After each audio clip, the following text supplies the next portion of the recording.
Welcome to the From Guilt to Good podcast, where we discuss all the things caregivers wish people would talk about, but don't, won't, or can't. Hi, my name is Jeanette Yates, founder of The Self Caregiver. I cared for my own mother for several decades and now help caregivers set boundaries and use simple tools that make care and life easier so they can feel good, not guilty. Today, we're welcoming Brooke Holmes. She is the CEO of American Senior Home Finders, a family and woman-owned senior care advisory company that helps families find the right living and care solutions. She works directly with families facing complex decisions around aging, dementia, and care transitions. Through a clear and structured approach, helps families move from crisis and guilt to confident, informed decisions that prioritize safety, sustainability, and the right fit. And once again, I have welcomed today another TikTok friend. I think that's a theme for this season. I have made so many connections over there that have turned into friendships. I came across Brooke's content just a few weeks ago, actually. And I think, Brooke, you do such a great job. So I'm so happy to have you here today because I think what you do is so important. And I also think, even though everyone, if you're watching and listening, she works out of California. So if you're in California, feel free to reach out to her. But also, if you're not, she's still going to share some very valuable information to help you wherever you are learn more about how to navigate those difficult transitions, deciding when is the right time, if it's the right time, all of those types of things. So we're going to dive into that today. And we're going to talk a little bit more about what we hope, some things that we hope happen in the caregiving space to support caregivers. So, Brooke, thank you so much for joining me today. Thank you. All right. So I always start out by asking my guest about their own caregiving story. Your situation is a little bit unique. So feel free to share any caregiving experience you have on, the personal side, but also you have such a great business story. I'd love for you to share that as well. Yeah, so my journey in this industry is not what most people would expect. It didn't come from a personal experience of caring for an aging loved one. My background really comes from just respect for aging and humanity. I know that's a very blanketed statement, but even as a young kid, there was like an always running joke that I was Grandma Brooke. Like I was always wanting to grow up and be older and help my parents. And like I just had a pull towards that. So I didn't grow up with grandparents. My mom's parents passed away in their 60s, a week apart from each other. Yep. And my dad's mom also passed when I was very young. So you didn't have the experience of I having did not, yeah. multiple generations. Yeah. And looking back at it now, I think that shaped me a little bit more than I realized because I wanted to be able to share stories and memories and just see like what is it like on the other side of it. I just wanted to know like I'm living this life, I'm creating this, and at the end of it, what is it going to look like for, what does it look like for people? So really just it was a poll that I had. Now, my mom started this company back when I just came out of high school, and I wasn't really sure about it. So I did some other things, which I still loved. I was always really in marketing. I always really loved doing that because I like communicating. I like talking to people in any aspect that I can. And I made my way back here, and 13 years later, I can't imagine anything else. I feel very deeply responsible for my community around me in Southern California and just making sure that families really get the advocacy and education so they can make those really hard decisions. Yeah. Yeah. Yeah. And so tell me a little bit about one of the things that I want people to understand is like, what exactly does American Senior Home Finders do? So Sure. let's like walk me through, like, I am thinking my loved one might need to go somewhere. I live in Southern California. I call you guys up. Tell me what happens next. Yeah, good. So you're going to be on a live conversation with one of our employees. So we're not a call center. There are those that exist, but we are real people, boots on the ground. So you're either going to be talking to me, Donna, who's my mom, or one of our other advisors. And it's pretty, it's almost like a venting session. We go, okay, tell me what's going on. And Right. after we say that one thing, I mean, we could be on the phone for hours. Yeah. And I find it kind of funny because a lot of like mid the story, people will go, I'm so sorry if I'm talking too much. I'm so sorry if I'm oversharing. And we always say, we want you to talk and we want you to overshare. Like, we need to understand completely what is going on right now and why are you making this call? Did a fall happen? Did a crisis occur? Did someone wander? Like, what is going on?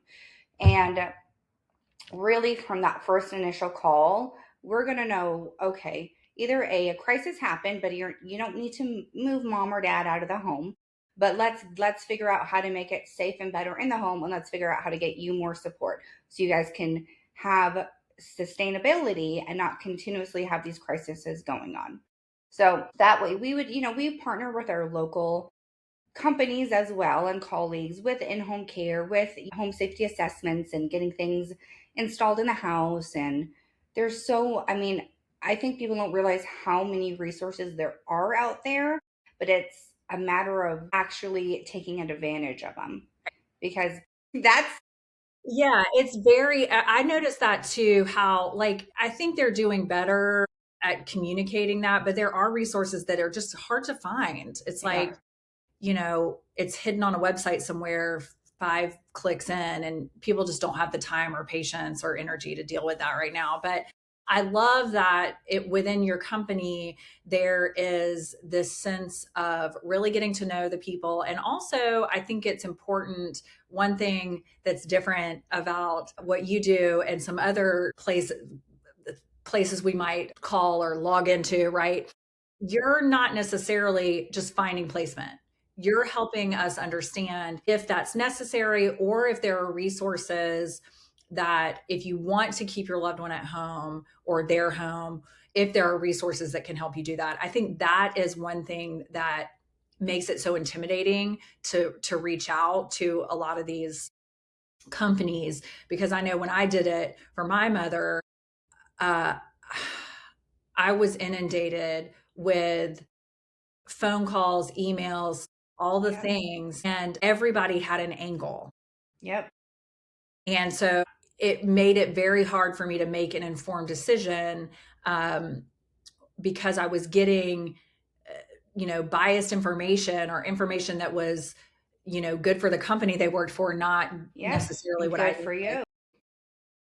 And, you know, I did end up having a positive experience, but it took a while, and I didn't. Fortunately, I had the time and energy to deal with it at that time. But a lot of times when you're having to make this decision, you're already at the end of some sort of crisis, and you don't need it. You don't need the Yeah, stress. right, yeah.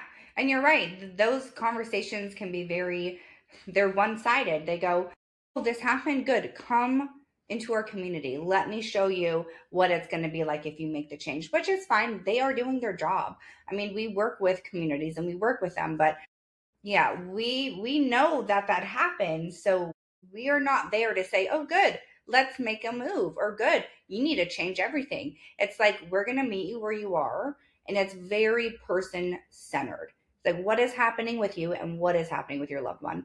And like, is this still working? And where can we fill in the gaps if we need to? Or, if it's really time to make a change and make a move, let's walk you through what that looks like. And I mean, we tour with our families, so it's like, good, if that's the next step, let's go and take a look at places when we meet them in person, and we walk them through it all until the end. I mean, even after a move takes place, we still, like, one of our very first clients, who was actually very young, um she was only, I want to say she was only maybe in her mid 50s when she had to move just because of her disabilities that she had going on.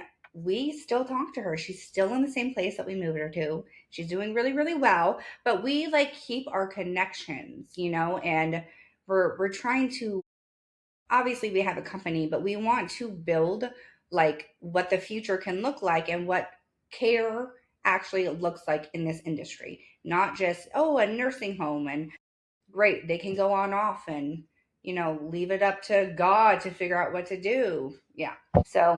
So you talk to caregivers and families all the time. If you had to say, and this might be challenging, what is the main worry or concern that you hear Yeah. when people call you that first time? It is a little challenging, but I would say the main one is them not being confident or knowing when it is actually time to make a change. Mhm. And that is why they call, Yeah. because they were afraid of moving too soon. They were afraid of asking for help. They were afraid they already waited too long, and now there's going to be nothing available. They're just coming from fear, and they're coming from guilt. So when they call us, they're looking for clarity. They're looking for not, I mean, sometimes they're looking for, you just tell me what to do, but we don't necessarily do that. We want to bring them to a point of confidence, a point of them making a decision, but with the right information in front of them. Because, like you said, they are already inundated. If they've been caregiving for even a few months, let's just say, okay, That's they're not wrong. they've been in and out of hospitals and talking to doctors, and they've heard so much from friends and families that mean well, but most of the time they've never gone through it. So they're just giving their unsolicited opinions and advice, even though they've never solved a problem like this before. So they, our goal is never to take time away from somebody or to take somebody out of their home, right? It's to improve the caregiver's quality of life, aging loved ones' quality of life, and make sure that a daughter can go back to being a daughter and a wife can go back to being a wife. And really, but still keeping, dignity and honor and all of that. But I'd say that is like the main thing that we see is it's the guilt where Mhm. they go, "Oh my gosh, but I told them this and I told them that." We're like, "But did you tell them that if this was happening? Like just put it in, like what if this was happening to you?" And a lot of the times they go, "Yeah, no, I would never want this." Exactly.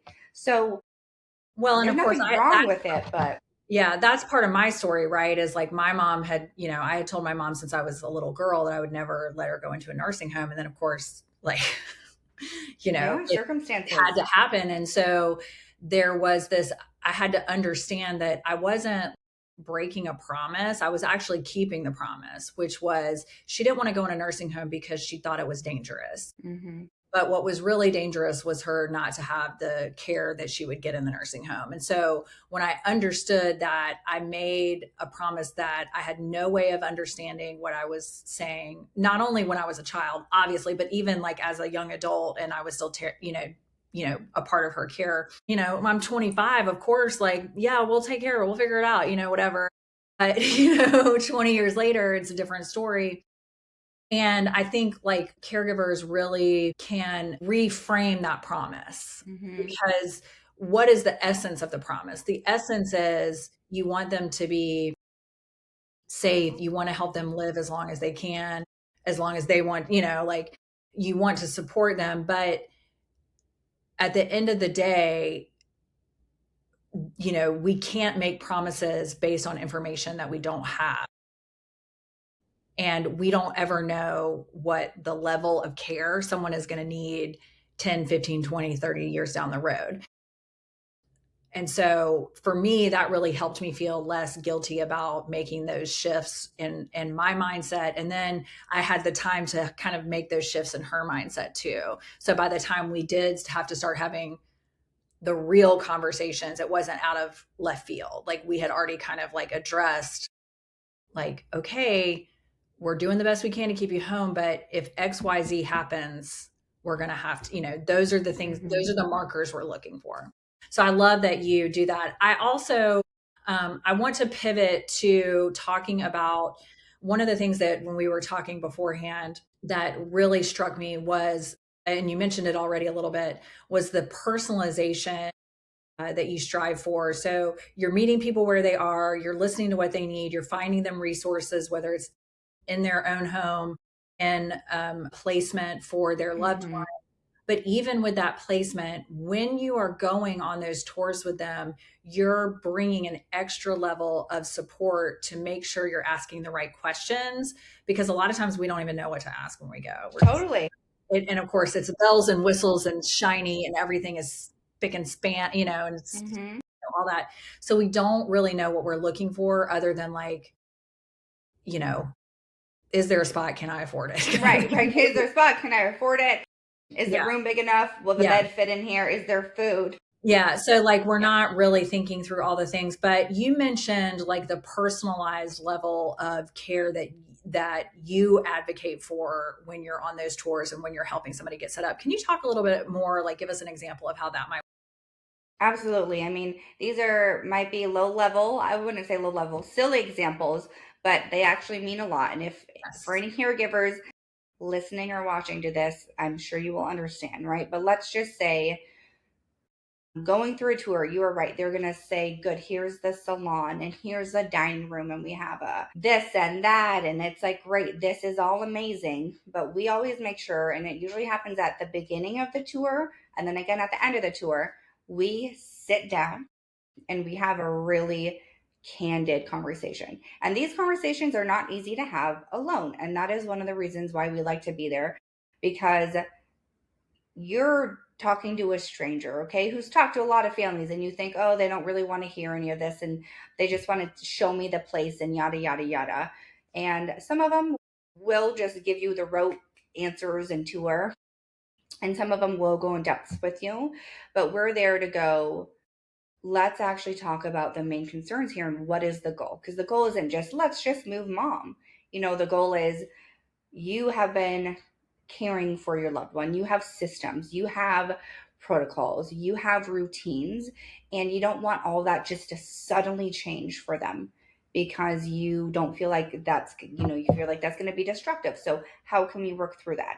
And just like really simple things. And these are real legitimate things that we have said is, all right, so every morning George wakes up. He wakes up at 9 o'clock and he has to have his toast with his butter and he has to have the news on, and that matters to him, and that's how he starts his day. And every time he doesn't start his day like that, he starts his day agitated, and those are the rough days. And I don't want to see them moving in and just starting to have those rough days, because that need wasn't met or talked about or worked out ahead of time before they moved in on good. What caregiver do you have that is going to be at his door at 9 a.m., making sure he's doing fine, seeing if he needs help with the toast, making sure the coffee's going, making sure the TV is on and he's not having trouble with the remote? Because me, as a caregiver, I'm doing that every single day. And that's very important to me. And that's going to be very important to him. So, something as simple as that, making sure that happens, it matters. Or, okay, at shower time, he always has on Frank Sinatra every single time. It's soothing. He likes it. And he knows when we're listening to Frank Sinatra, we're going to get showered up now. Yeah. And if that music doesn't go on, he's going to get scared as he's in the shower. Hmm. So, how are we going to make sure that this is known and this occurs? Because the last thing is that I'm coming in and he told me he showered, but he was really scared and he's traumatized and now he doesn't want to shower for 4 weeks. Right. Like, these are real scenarios and they might seem little to some, but it's the thing that's working and we don't want to change that. Right.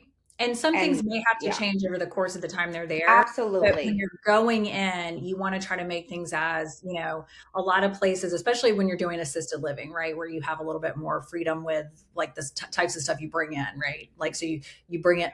My grandmother moved from her home that she's been in for 50 years to a apartment in an assisted living type place. And she couldn't bring all of her furniture, Hmm. obviously, but her bed, her favorite chair that she sat in, some knickknacks, things like that, that make it feel more like home. The more you can Hmm. normalize and kind of make it seem familiar in big and small ways is really good. And for me, I think too, as you were talking, I was thinking about like the things that my mom, so many things had to change at once. But so what we did was we couldn't manage the schedule as we wanted to, because she went straight from home to a nursing home. So there Okay. wasn't that kind of flexibility Yeah. like there is at a assisted living. So we just made sure that for the first few months, she was like, we had a rotation of people that were there. So she was familiar with the person that was there in addition to the people that were caring for her, because they were all new too, right? Yep. So we were like, well, yeah, these new people are going to be bathing you and changing you and taking care of you, but you're also going to have me or your sister or the caregiver that we hire, or all this kind of stuff. And so you make it, and of course, her favorite blankets, of course, that was a huge thing. So yeah, I totally agree that that personalization is so important. And I love that that's an extra step you take. And for those of us that are like, well, we don't live in California and we can't call Brooke, know that that is something that you can ask people, places that you're interviewing. Like, these are some things I know we're going to have to give up some of our routines, but this routine is very important. Like, if my grandmother does not watch Jeopardy, it's not exactly right. And so like that kind of just, pick the things that you think really, really, really are going to make the biggest difference and ask for that and advocate for that. And, hopefully the place will be able to accommodate. Now, this is where we get into it. And this was, as we were talking about what we wanted to talk about for this episode, because we were on, when we did our first call, we were all over the place. We would have been all day. But one of the things that we're both very passionate about is getting more support for caregivers in meaningful ways that are not just one more thing that you have to do.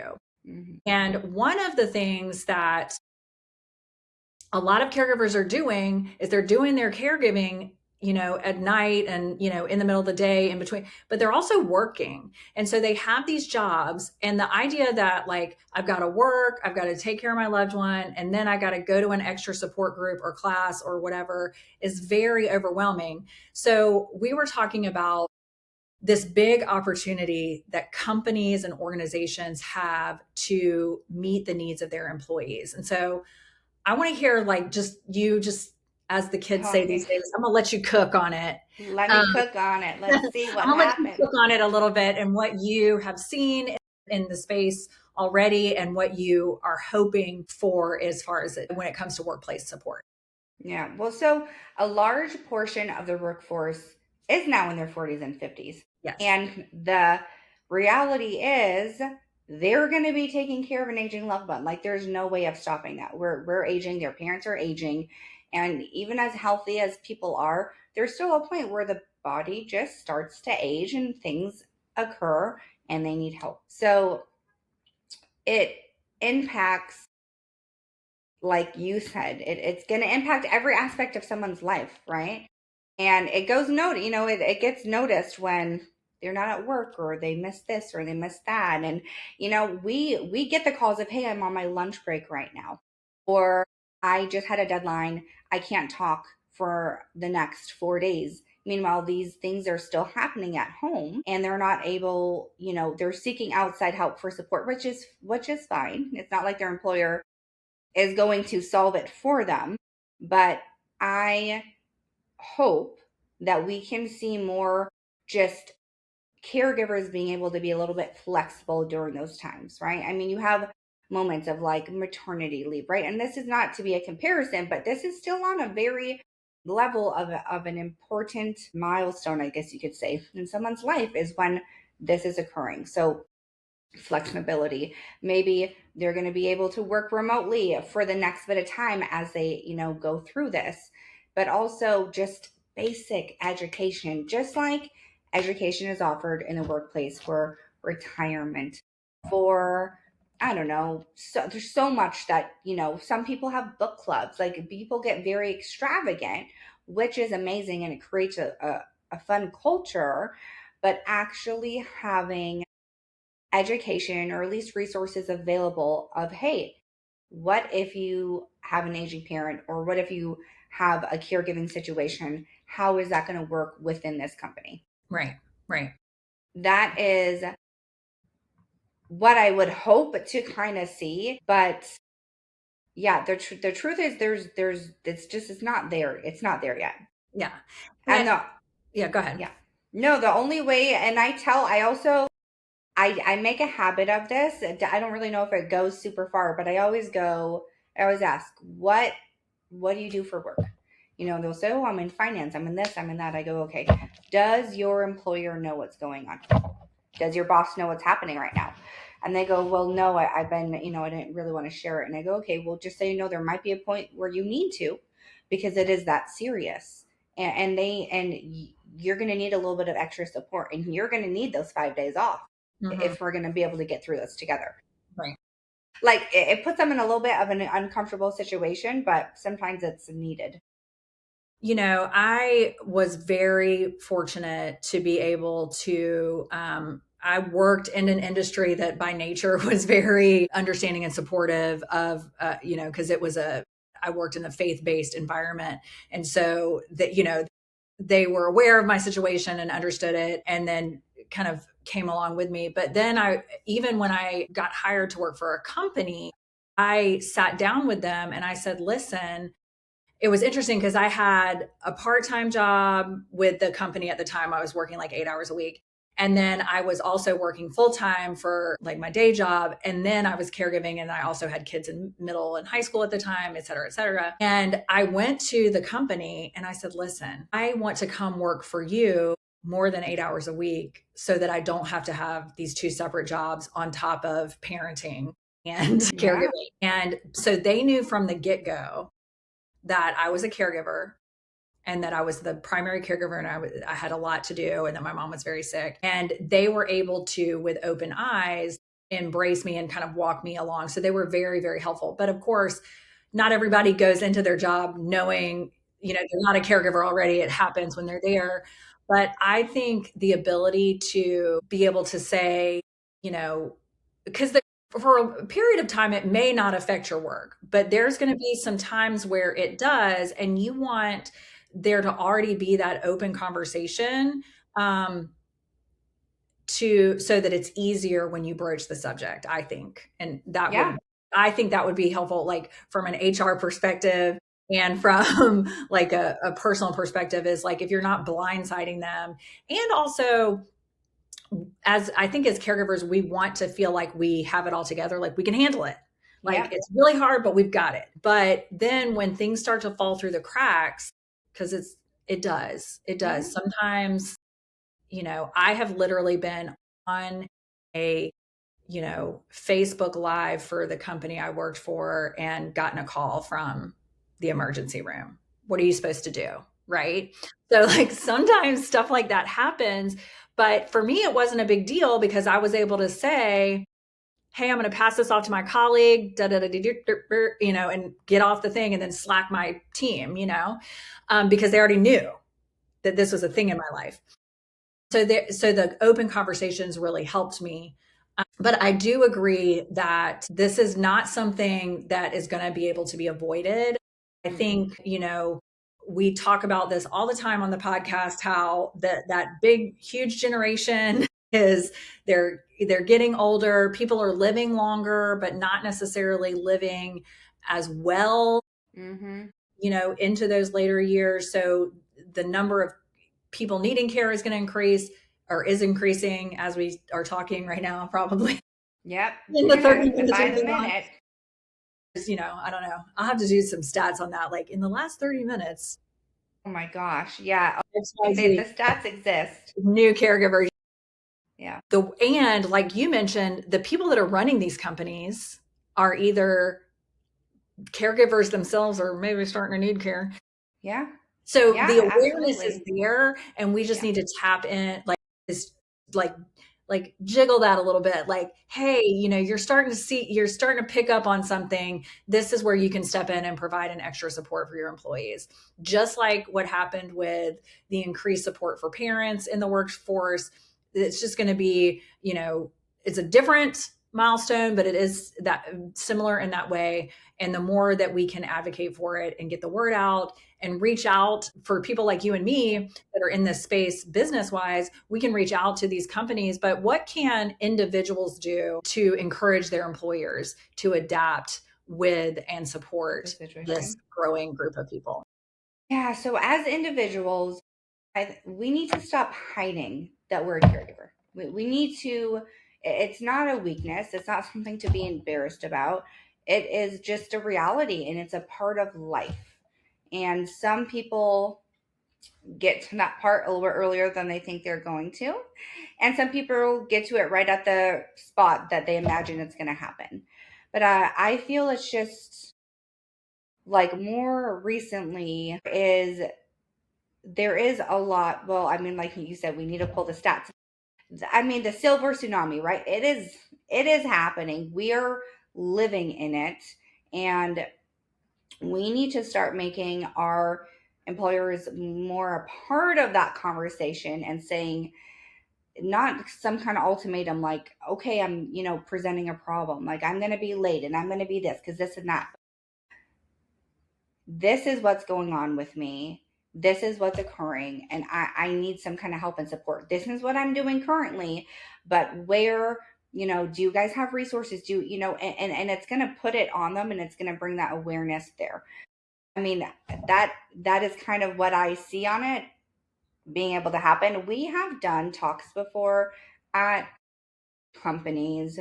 It's been a long while, and I do think it's something that we should probably approach again. But it's like it's always the taboo. Like, okay, no, this isn't going to happen to us. It's not happening to anybody right now. But that's the thing about education is you're giving information on the future of something, right? On, well, when this does happen or if this does happen, because people think aging is doesn't happen. It doesn't happen to you. It doesn't happen to me. I'm never getting old. You're never getting old. We're all, Right. But it's just not the reality. And I think I feel people feel a bit ashamed or embarrassed when they go, yeah, I'm a leader at this company, but I also have a mom that has dementia that wanders and I have to go see her I have to go on my lunch breaks. And I think there's something very powerful about that. I really do. I say this too is like love is not the same thing as capacity. You can love your mom that has dementia and you can have an amazing job at the same time. But it's got to be the gaps in between it and where things are falling through the cracks, need to be just adjusted a little bit. I think that's so important. I talk a lot about capacity in my work as well because I feel like there is this assumption on our parts as caregivers, but then also just in the way we present ourselves and perhaps like even our loved one. I know my mom, like she just assumed I could handle it. And then when I started setting boundaries and telling her that like I needed help and support, she'd be like, I totally agree. You need really to stop working so much. You need more help with your kids. And I'm like, yes, but also with you. So they are hard conversations, but they do need to happen. And I don't want people to feel like they're, putting themselves at risk with their job because like we've mentioned, the truth is caregiving is going to affect everyone. It is more about raising awareness. I bet there are other people in your office or in your company that are caregiving. They may not call themselves caregivers. That's one thing. A lot of people don't associate themselves. They think I'm just being a daughter. I'm just being a son, like they don't realize. Yeah. So, it is there. I know companies that are doing support groups on for because they have so many people in their company that are doing care. So they have support groups or gatherings so these people can get together and shoot the breeze and hang out and have their own kind of like happy hour situation where they I get to love like that. they get to engage in a way where they don't have to, explain the whole story all the time. They can just say it. Little things like that. You mentioned book clubs. You mentioned bringing people in to speak. I know, Brooke, you mentioned that you've done it, are willing to do it. I certainly do the same thing. And there are resources out there again that where people like me are ready to come and support companies supporting their caregivers. And so we're here to help. But man, again, we could talk about all of this again, I but know. I do appreciate you being here today. Is there anything else you want to share before we sign off? I do want you to let people know how they can get in touch with you and tell them about your TikTok. Like tell them what you're doing there on TikTok, please. What am I doing on my TikTok? Oh my. I created my TikTok to show up for caregivers every day. That was like, for me, that was what was behind it, was that I know that you guys are showing up every day. And I know that sometimes, I mean, not sometimes, but that it gets very hard and it gets lonely. And here's the thing, you don't get extra credit for doing it alone. Yeah. You don't get praised at the end, and no one says, thank you so much for carrying all that weight and getting your life ruined and getting stressed and having your own medical conditions because you did it alone. It just does not happen. So it was, I started it really to make sure people know that they do have a voice and they do have support and they can get help, but they have to reach for it. I can talk and say so much about it, but you just connect with others that are going through it or have information about it, even if it's just a phone call or a casual conversation. It's going to make you feel better than just like holding it all in and thinking that you're, Superman and you're just going to save the day all alone. You can save the day, but you need you need some sidekicks.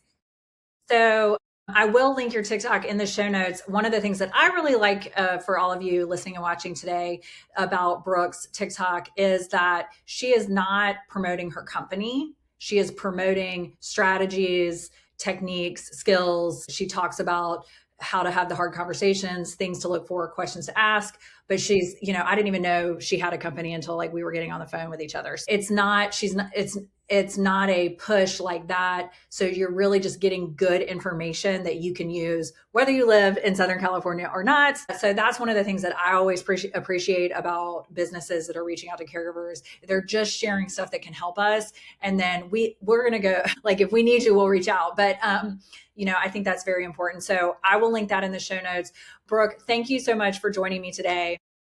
Thank you. And thank you for joining me today on the From Guilt to Good podcast. To access the additional caregiver resources we discussed, to support our show, and connect with us on social media, check out the show notes. We're changing the conversation around caregiving one episode at a time.